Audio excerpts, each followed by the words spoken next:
So you started playing a little worship piano and you're not quite happy with how your keys are sounding. Maybe you've looked at chord charts and you played triads, something like this.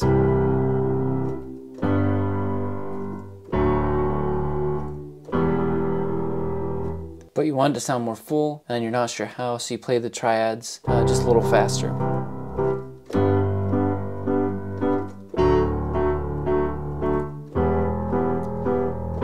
But it's still not quite filling it out. It sounds really basic. Maybe you try adding the sustain pedal.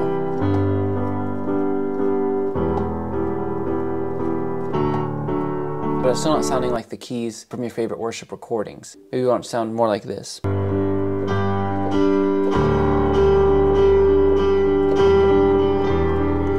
we're at a big chorus.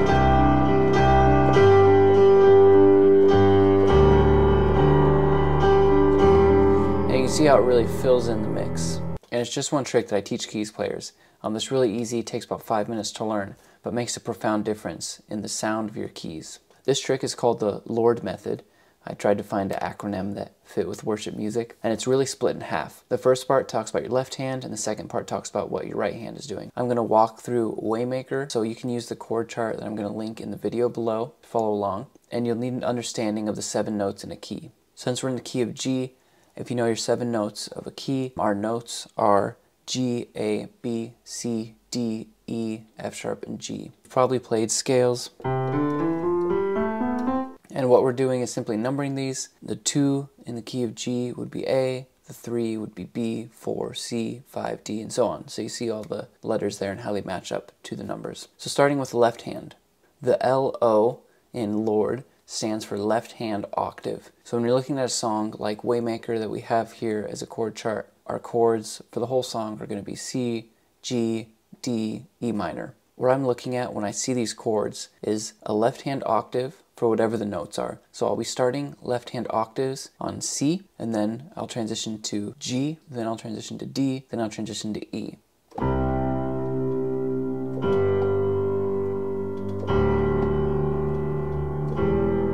And what I'll be doing with the right hand here is really the power of the trick. The R in Lord stands for root. So the root is another term for the 1 of the key. Since we're in the key of G, G is our root note, and this is the same case in whatever key you're in. So if you're in key of D, your root note is going to be D. Great thing about the root note is always going to sound good at any point during the song. No matter what chord you play in the key of G, if you're playing an A minor or B minor, that G note is always going to sound good. If we were to implement what we've learned so far, and I'm just on the root note and my octaves,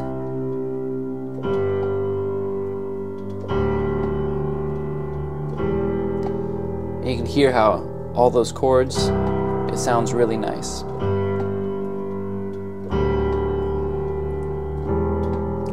So that note fits in with whatever chord we transition to in our left hand. Now the D in Lord stands for dominant, which again is just a musical nickname for the 5th of the key.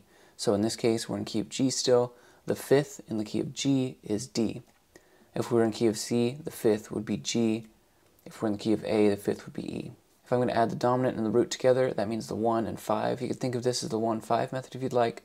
I call it the Lord method, but essentially you're playing the 1 and 5 with your right hand, and you're holding octaves with your left. If we are in Waymaker still, G and D, again, are 1 and 5, and here's what it sounds like with left hands changing.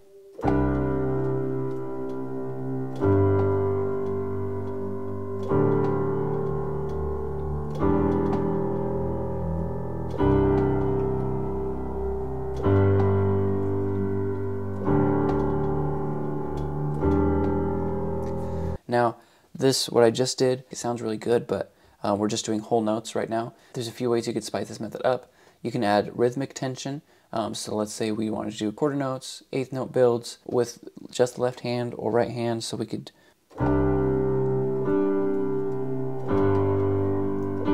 as it's building.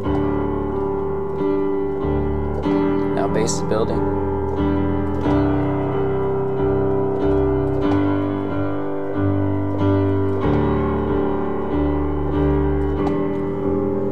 You can add rhythmic tension through how frequently you're playing. Sometimes I like to build with just my bass. Sometimes I like to build with just my right hand.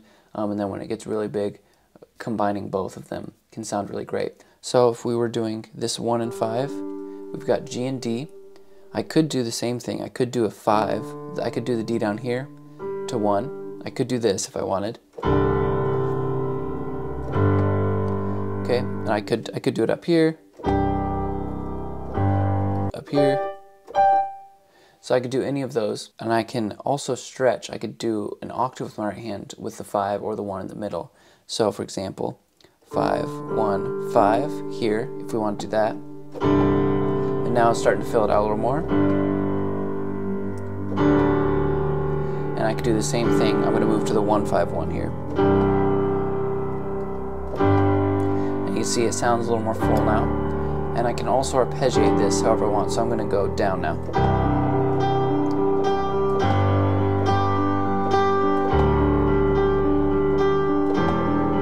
I could go up.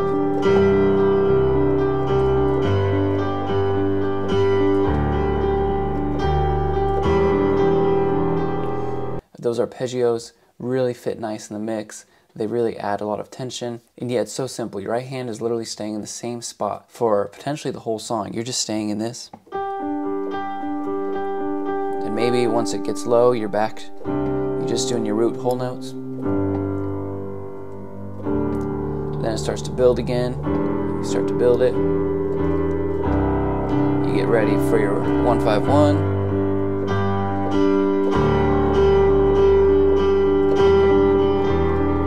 Now we're at a big chorus.